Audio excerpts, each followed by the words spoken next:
fois une personne religieuse. Ils cherchaient un signe. Ils attendaient un sentiment. Mais rien n'est venu. Leur orgueil les bloquait. Ils n'ont pas changé. Ils ne sont pas allés au paradis. Il était une fois un païen, quelqu'un de pas religieux, qui cherchait à tout comprendre. Peut-être il y a des gens qui peuvent s'identifier avec ça. Ils ont continué à lire et à réfléchir. Et ce n'était jamais assez. À cause de sa peur de s'engager, ils n'ont pas changé. Ils ne sont pas allés au paradis. Il était une fois une femme qui s'appelait Dominique.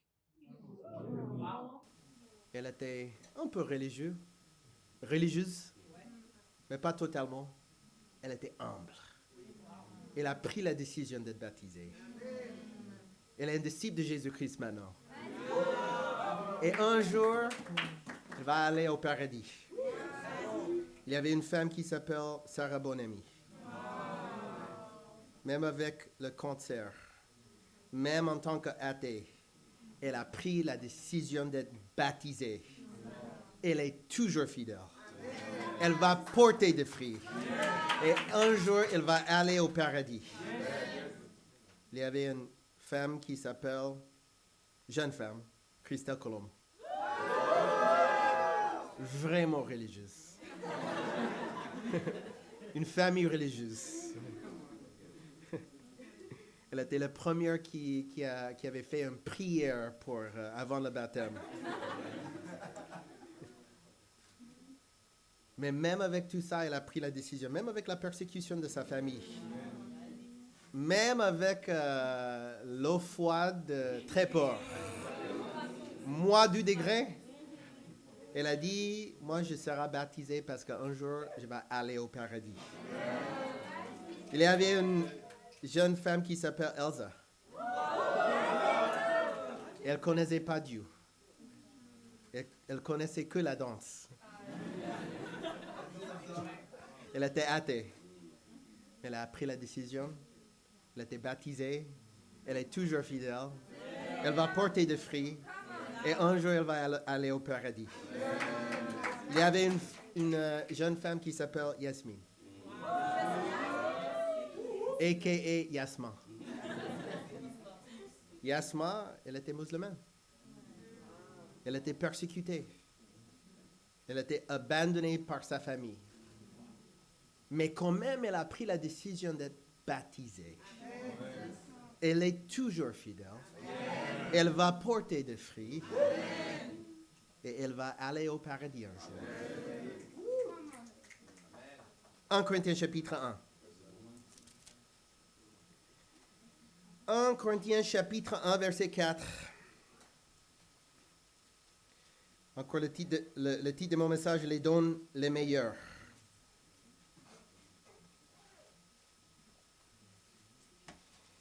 Je dis constamment à mon Dieu toute ma reconnaissance à votre sujet pour la grâce de Dieu qui vous a été accordée en Jésus-Christ.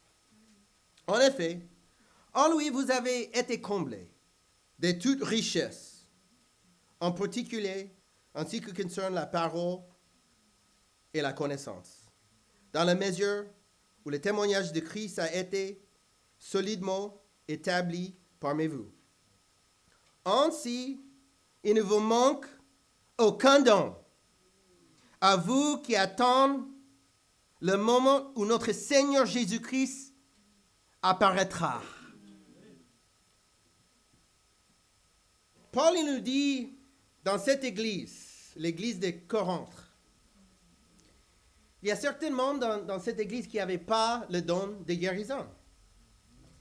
Il y avait certainement dans cette église qui n'avait pas le don de parler en langue.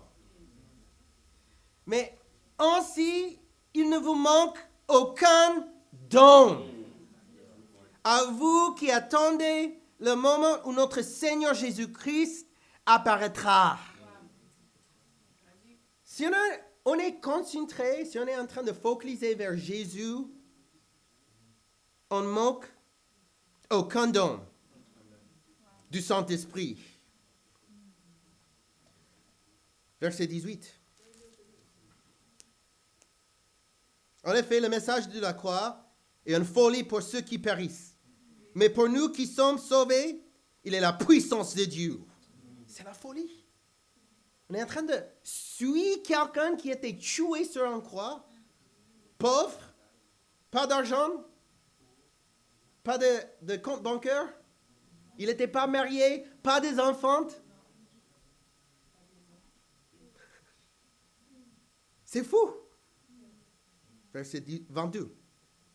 Les Juifs demandent un signe miraculeux et les Grecs cherchent la sagesse. Peut-être vous êtes en train de chercher un signe miraculeux aujourd'hui.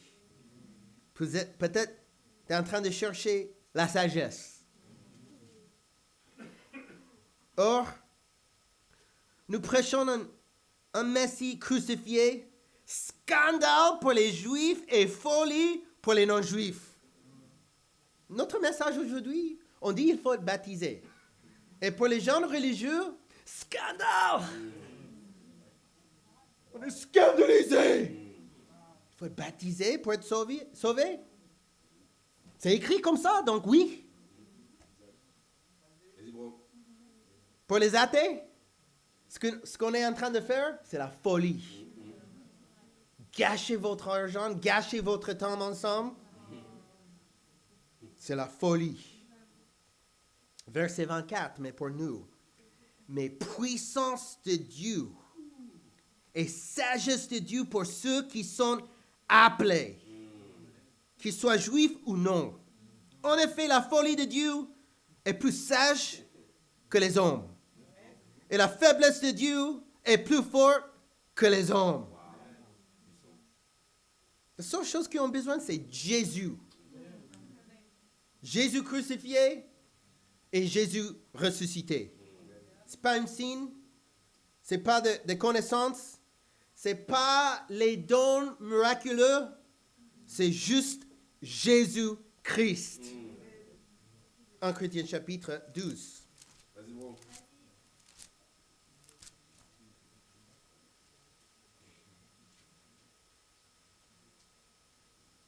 Verset 29. Tous sont-ils apôtres? C'est une question pour vous tous. Non? Tous sont-ils prophètes? Non? Tous sont-ils enseignants? Tous font-ils des miracles? Tous ont-ils des dons de guérison? Tous parlent-ils en langue? Tous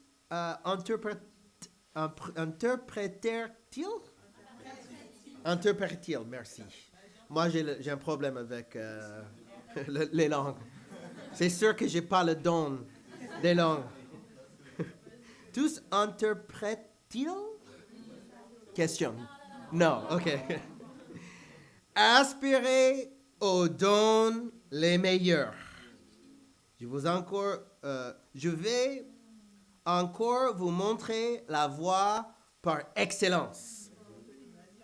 La Bible nous dit il y a des dons qui sont meilleurs que les guérisons, meilleurs que parler en langue, meilleurs que connaissance, meilleurs que les prophéties, les dons les meilleurs. Il dit encore. Ce n'est pas la première fois qu'il est en train de parler de ce sujet. Et ce n'est pas la première fois pour vous non plus. Mais encore vous montrer la voie par excellence. Point numéro 1. La foi. C'est écrit en verset 8 de la même chapitre, le prochain chapitre, 1 Corinthiens chapitre 13, verset 8. L'amour ne meurt jamais. Les prophéties? Quoi? Juste d'être sûr. Les langues? Non, cesseront. C'est bon, mais il faut avoir le bon mot. 1 Corinthiens chapitre 13, verset 8, toujours. La connaissance? Mais encore, l'amour ne meurt jamais. Verset 13, maintenant, donc, ces trois choses reste. La foi, l'espérance, l'amour. Mais le plus grand des trois, c'est l'amour. La Bible nous dit qu'un jour, il y a plus de dons miraculeux du Saint-Esprit. OK? On va parler de ça plus tard. Mais on va commencer avec la foi. Hébreux chapitre 11. Vas-y, Anthony.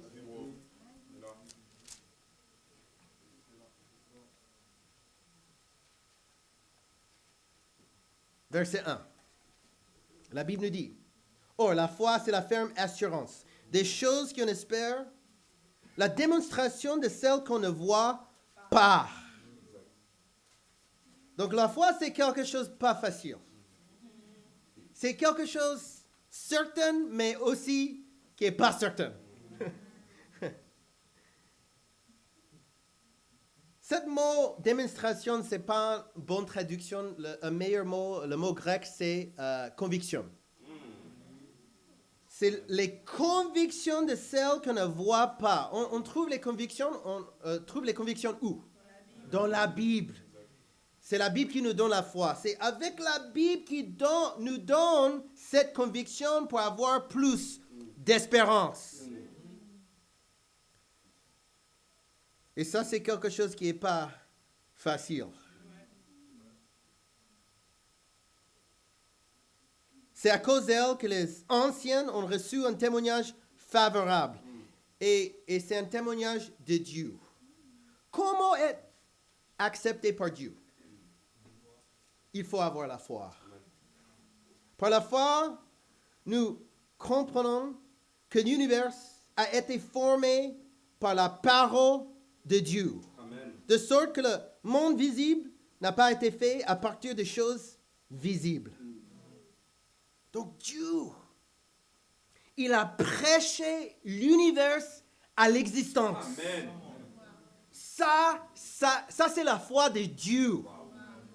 Est-ce que vous avez des vies dans votre vie? Les endroits avec rien.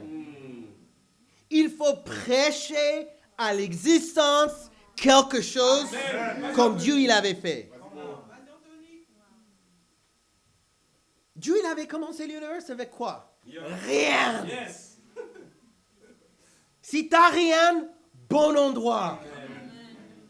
Si tu es en train de gagner rien, bon endroit. T'as pas de petite amie? C'est parfait. Pas de boulot? Parfait. Il faut prêcher à l'existence ce boulot. T'es pas français? Moi, je suis en train de faire le travail pour être français. Moi, je me suis dit, j'ai parlé avec le gouvernement, je l'ai dit, en fait, j'ai versé le sang pour les Français. Donc, à mon avis, je suis français de souche maintenant. J'ai saigné pour vous, donc ça marche pas comme ça. Je suis toujours en train de faire le travail pour être un jour français. Je suis en train de prêcher à l'existence ces choses-là. J'ai la foi. Un jour, je viens avec le passeport français. Mais le meilleur passeport, c'est le passeport pour paradis.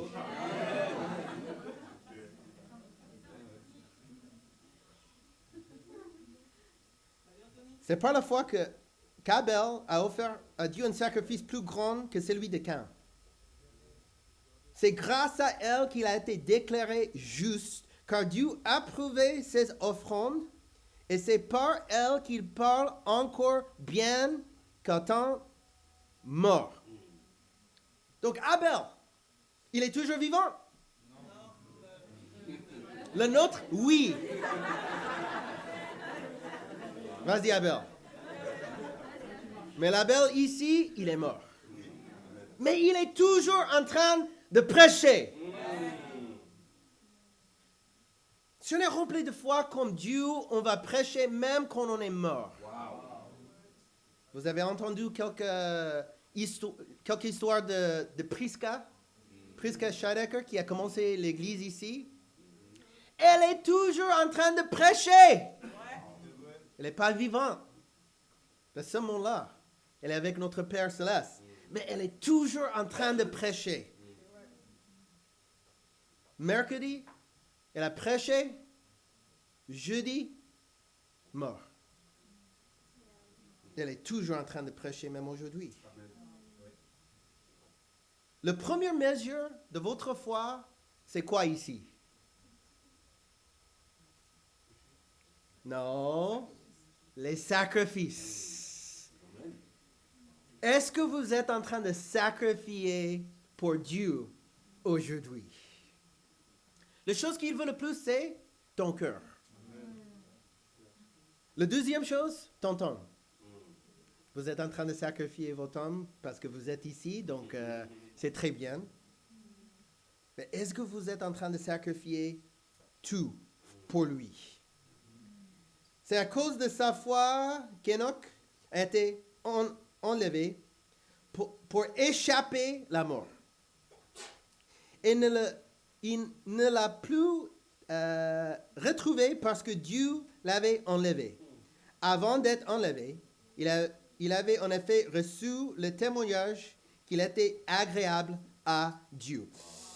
On a une chanson, When I die, let me die in the service of the Lord. Quand je meurs, je vais mourir dans le service de mon Seigneur. Quelque chose comme ça. Moi, je chante pas ça.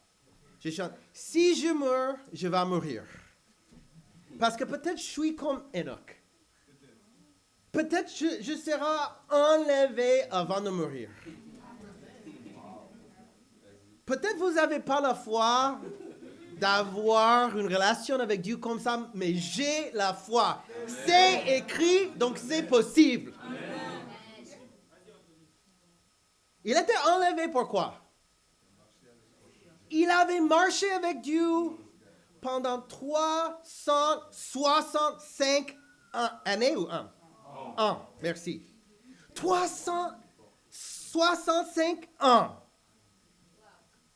Et nous, il faut marcher avec Dieu 365 jours par année. Amen.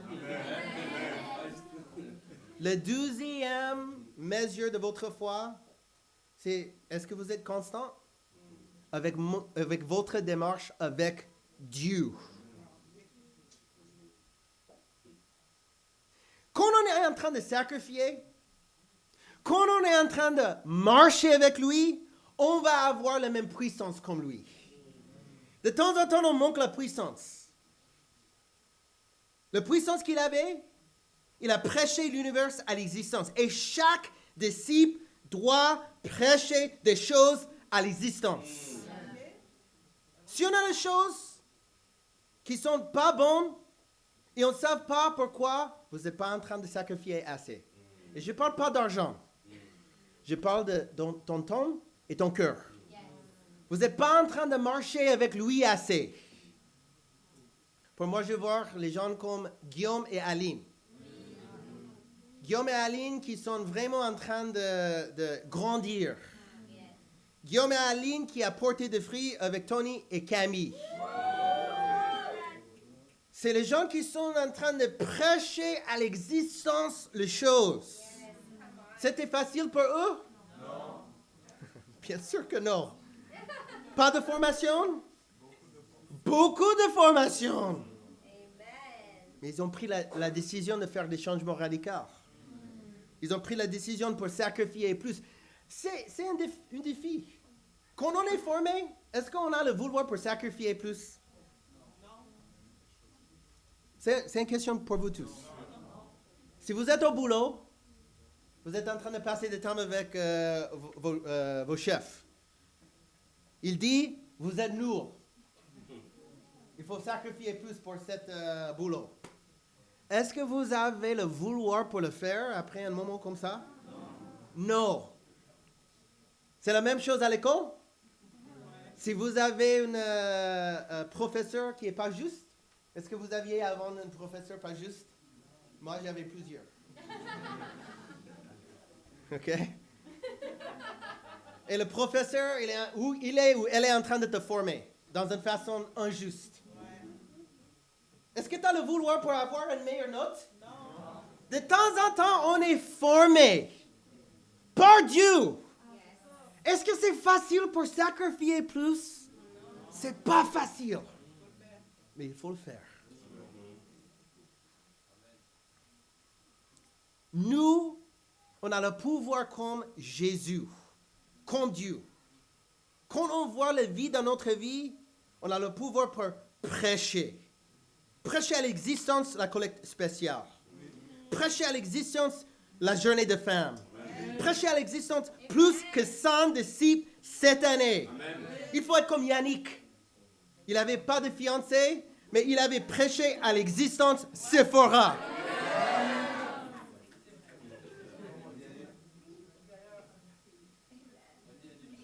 Sephora, ce que j'aime chez Sephora, elle avait une bataille. Pas entre sa formatrice et elle pour donner la collecte spéciale, mais une bataille entre Dieu et elle. Personne lui avait dit il faut donner l'argent pour l'église. C'est pas moi, c'est pas Cassidy, c'est Dieu. Pourquoi? Parce qu'elle est en train de sacrifier. Elle est en train de prêcher à l'existence un mariage qui est le meilleur mariage que jamais. Quand on a la foi pour sacrifier, on va avoir la foi pour prêcher à l'existence les choses. Elle est en train de marcher avec Dieu. Ma femme, elle avait perdu plusieurs enfants. On avait perdu plusieurs enfants ensemble. Maintenant, peut-être on ne peut pas avoir des enfants. Mais elle est toujours en train de prêcher à l'existence des enfants spirituels. Et je sais que Ariana, elle sera baptisée. Je sais que Clara, elle sera baptisée. Je sais que Tatiana, elle sera baptisée. Et je sais que dans la journée de femmes, on va avoir peut-être comme 5 baptêmes. Parce qu'elle est en train de prêcher à l'existence les choses qui ne sont pas là. Et c'est le même défi pour vous tous. Point numéro 2. L'espérance. Romains chapitre 8. Romains chapitre 8.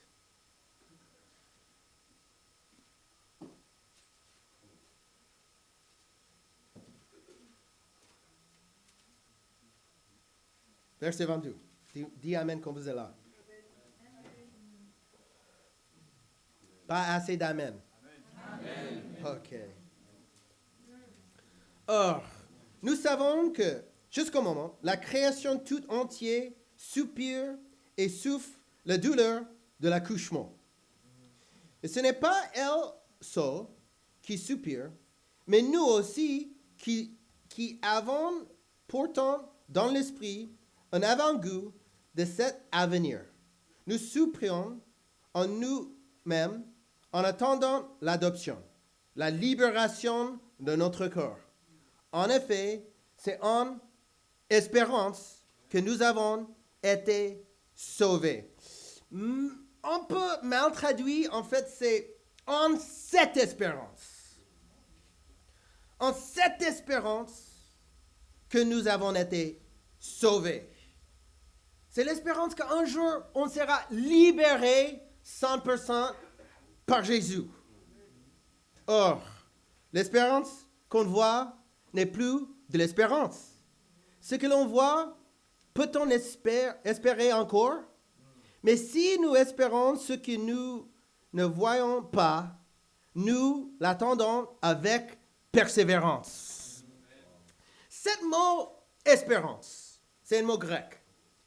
Et ce mot grec, ça veut dire anticiper, accueillir, attendre de quelque chose qui est sûr dans une façon positive. Est-ce que vous êtes en train d'espérer comme ça?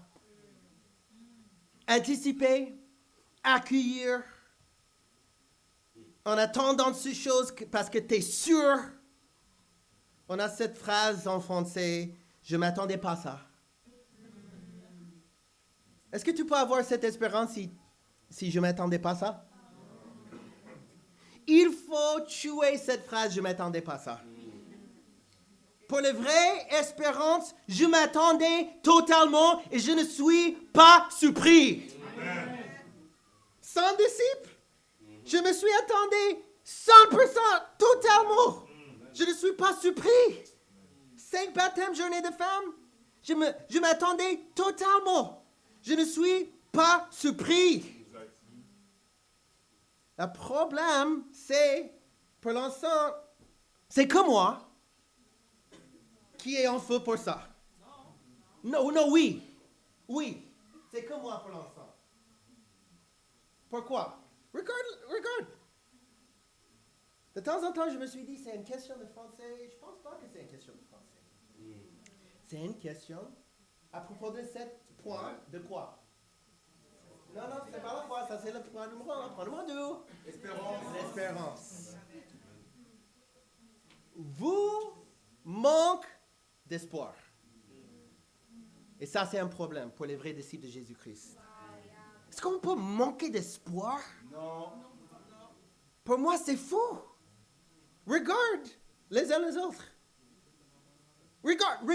Quand j'ai dit regarde les uns les autres, il faut regarder les uns les autres. Il faut regarder les uns les autres. Regardez les uns les autres. Les beaux et belles visages. Vos amis. Vos familles.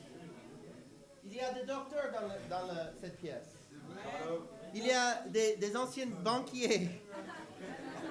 Il y a des gens qui étaient diplômés en Tu te souviens? Philippe Scheidecker, il était diplômé en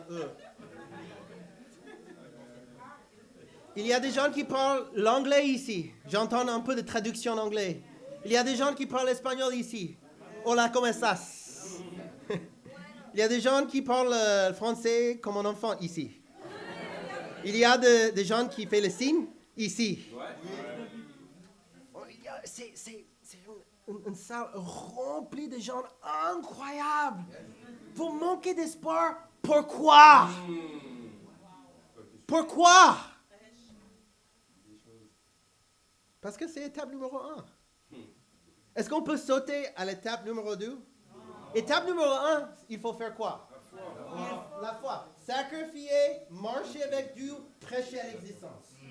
Si tu es en train de marcher avec Dieu, si tu es en train de sacrifier pour lui, si tu es en train de prêcher à l'existence, tu es en train de voir quelque chose. Un vide, maintenant, il y a quelque chose. Tu vas avoir plus d'espoir après, n'est-ce pas? C'est pour ça que j'ai cette espérance. Est-ce que vous voulez cette espérance? Oui. Moi, je veux ça pour vous aussi. Parce que je veux une église remplie de gens qui sont remplis d'espoir. De temps en temps, c'est un peu tiède ici. Oui. Juste être vrai. Est-ce que je peux être honnête? Est-ce qu'il faut mentir? Non. Ok, amen. Amen, merci. C'est tiède pourquoi? Vous êtes trop ici. Je ne fais pas ça, je ne fais pas ça. Ou le contraire. Ouais, j'ai déjà fait ça. N'est-ce pas? Donc, il faut être au milieu. Je n'avais pas fait ça, mais je vais faire ça aujourd'hui. Amen. Je sens comme j'avais fait ça, mais je n'avais pas fait ça, donc je vais changer aujourd'hui. Si on est honnête et vrai, si on est en train d'accepter nos péchés, on peut changer. Et c'est bien. Et c'est bien pour moi aussi. Pourquoi? Parce qu'il y a plus de foi, plus d'espérance, plus de zèle, qu'on en est contente. Moi, je suis vraiment contente avec Tony et Camille. Pour ceux qui ne savent pas, on est en train d'étudier notre principe fondamentaux. On fait une classe après le culte. Et dans la classe, de temps en temps, je vais demander à quelqu'un à diriger une chanson. Donc, et je demande les gens hasardement, entre guillemets. Mais est-ce qu'on a les choses hasard? Bibliquement? Non. C'est la main de Dieu. Donc, imagine si maintenant j'ai dit, OK, quelqu'un qui veut prêcher, viens. En fait, je vais choisir quelqu'un hasardement. Tout le monde.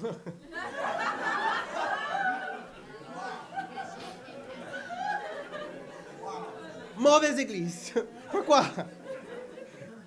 J'ai choisi de venir aujourd'hui. Pourquoi Dieu?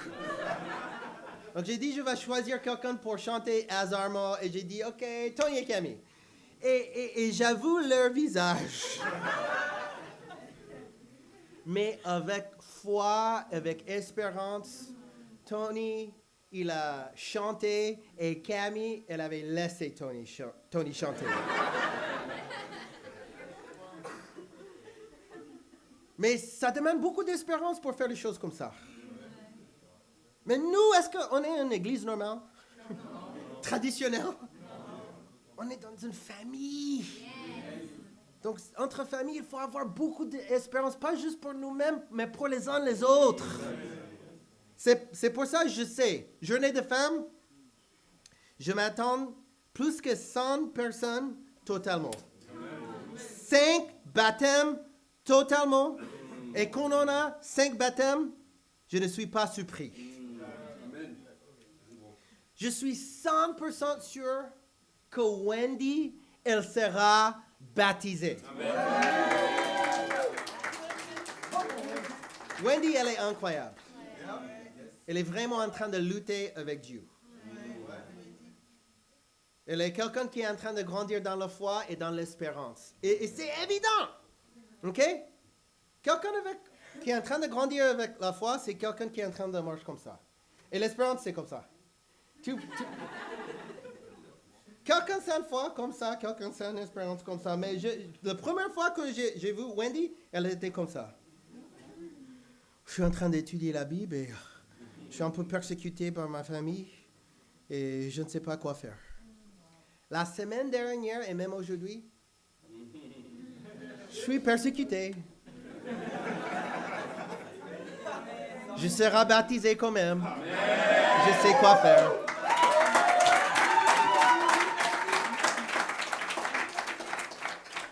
La défi, sois comme Wendy. Tu sais que dans la salle de sport, c'est facile pour avoir les... I don't know how you say it in French, the newbie gains, pour gagner pour les débutants. Les gains des débutants, on peut dire. Quand tu es débutant dans la salle de sport, c'est facile pour gagner des muscles vite fait.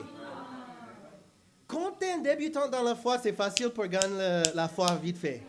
Quand tu es un débutant dans l'espoir, c'est facile pour gagner l'espoir vite fait. Mais après 1 an dans la foi, il faut faire plus de travail pour avoir plus de foi. On vient à l'église et on ne sait pas pourquoi. Moi, je suis toujours en train de faire la même chose. Mais j'ai manque de foi. Tu sais pourquoi? Parce que tu es en train de faire la même chose. Il faut faire plus maintenant pour avoir plus de foi. Il faut faire plus maintenant pour avoir plus d'espérance. Comme moi, dans la langue française, il faut faire plus de travail pour avoir plus de foi et plus d'espérance. C'est pas facile. C'est pas facile. Point numéro 3. L'amour. 1 Corinthiens chapitre 13. L'amour.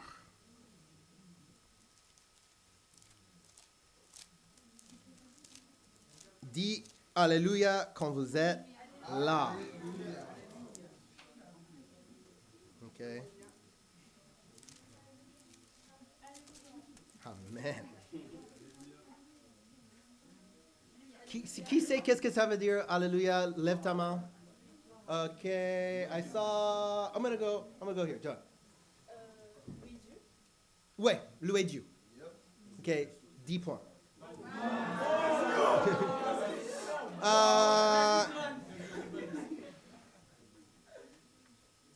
1 Corinthiens chapitre 13, verset 1. Si je parle les langues des hommes et même celles des anges, mais que je n'ai pas l'amour, je suis un cuivre qui résonne ou un cymbale qui retentit. Il y a des gens qui disent ici que Paul est en train de parler d'une langue des anges. Mais même dans le grec, c'est écrit exactement dans la même façon. Si je parle les langues des anges. OK? Donc, est-ce qu'il parle en langue des anges? Non. Pas forcément. C'est pas écrit. Mais est-ce que ça, c'est le but de cette écriture? Non! Le but, c'est même si je fais ça, mais si je n'ai pas l'amour, je suis rien. Je suis juste un symbole, en train de faire de bruit. Il y a des gens qui disent qu'ils ont cette don miraculeux de langue. OK? Et moi, je suis d'accord. Si vous avez cette don. Sauf, il faut avoir le don exactement comme c'est écrit dans la Bible. Ils ont reçu cette don dans quelle façon? Avec feu et un vent violent. Et après ça, ils ont été en train de parler dans les langues qui personne ne savait. Les langues quoi? Les langues maternelles des autres personnes. Ils ont été en train de parler dans les langues maternelles des autres personnes pour faire quoi? Prêcher la parole de Dieu. OK? S'il y a quelqu'un qui est en train de nous voir, qui dit, ouais, j'ai cette don de langue, viens ici, parle dans une langue maternelle de quelqu'un d'autre, et ça, c'est le vrai don de langue. Si vous me dites que je parle et ça, c'est le vrai don de langue, c'est pas écrit comme ça dans la Bible. Mais même si vous avez ce don, parce que l'Église de Corinthe, ils en avaient ce don, il manquait de l'amour. Si on a ce don de langue, et si on n'a pas de l'amour, on n'est rien. Et de temps en temps, on est pire que les pentecôtistes. On est en train de faire du bruit dans l'Église. On n'est pas en train d'aimer les uns les autres. On est juste en train de, comme des symboles qui retentissent, et c'est tout. Et après quelques temps, un symbole qui retentit, c'est ennuyeux, c'est le bon mot? Ennuyeux. Et la même personne dans le même péché qui ne sont pas en train d'aimer les uns les autres, pour Dieu, c'est ennuyeux.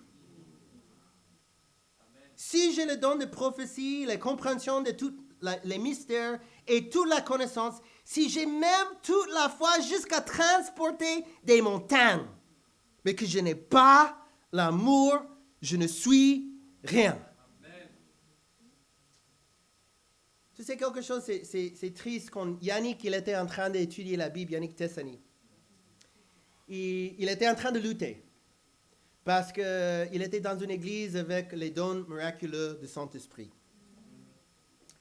Et il était en train de lutter parce qu'il ne se sentait pas aimé dans l'église. Et c'est bizarre. Vous avez le don miraculeux du Saint-Esprit, le don de guérison, le don de parler en langue, le don de prophétie, mais vous n'aimez pas quelqu'un dans votre église. Donc, Yannick, il avait demandé pour un moment avec le pasteur, l'imposteur. Il a dit, pasteur, je ne sens pas aimé ici. Qu'est-ce qu'il faut faire? C'est normal. On a 300 personnes ici, c'est impossible pour aimer tout le monde.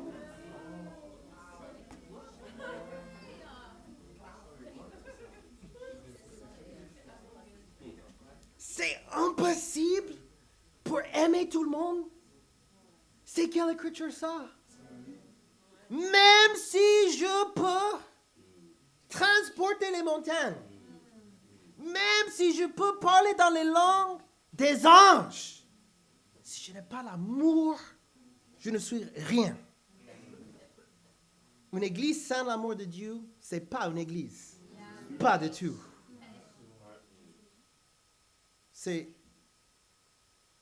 Il y a beaucoup d'églises avec un faux amour.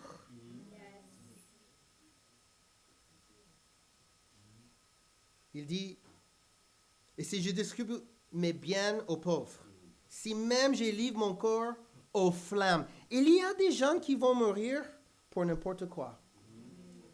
Il y a des gens qui ont tué eux-mêmes à cause d'une femme, à cause d'un homme.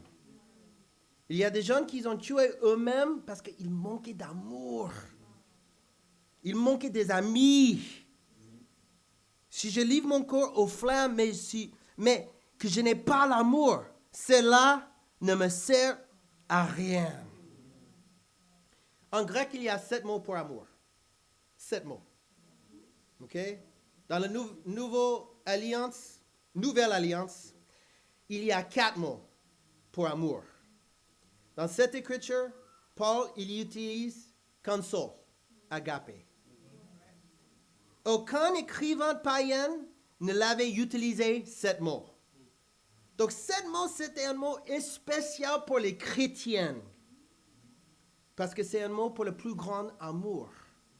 Un amour, pas entre un homme et une femme seulement, mais un amour pour le monde entier.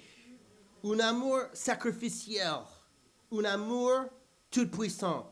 Parce qu'on sait que Dieu, il est amour. Amen. Vous savez quelque chose? Vous avez quelque chose de spécial ici.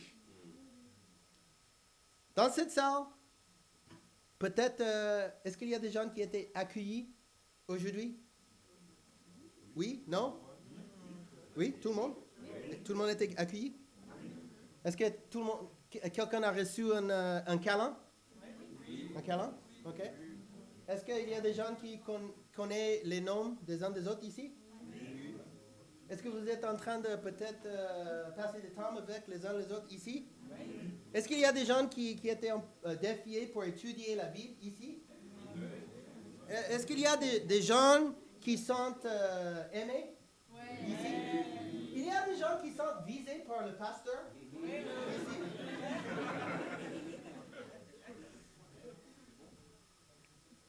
Est-ce qu'il y a des gens qui sont en train de prier pour une autre personne ici? Vous avez quelque chose? Je suis en train de prier pour chacun de vous. Chacun de vous. À genoux, chaque jour. On devient undersea de temps en temps. Est-ce qu'il y a une autre église comme ça? Non. Je vous défie. Cherchez une autre église. OK? Avec les mêmes convictions. Et tu peux entrer, être accueilli, les personnes vont te demander, il faut étudier la Bible. OK? Et si vous trouvez cette église, il faut envoyer-moi le numéro de le pasteur, parce qu'on va devenir une seule église. Amen. Mais je pense qu'on ne va pas trouver beaucoup. Et encore, quel est le but? C'est spécial. De temps en temps, on est undersea. Et on ne comprend pas le niveau d'amour que Dieu il a pour nous, pour toi. Dieu, il t'aime. Maintenant, donc, ces 3 choses restent. La foi, l'espérance, l'amour. Mais le plus grand des 3, c'est l'amour. Recherchez l'amour.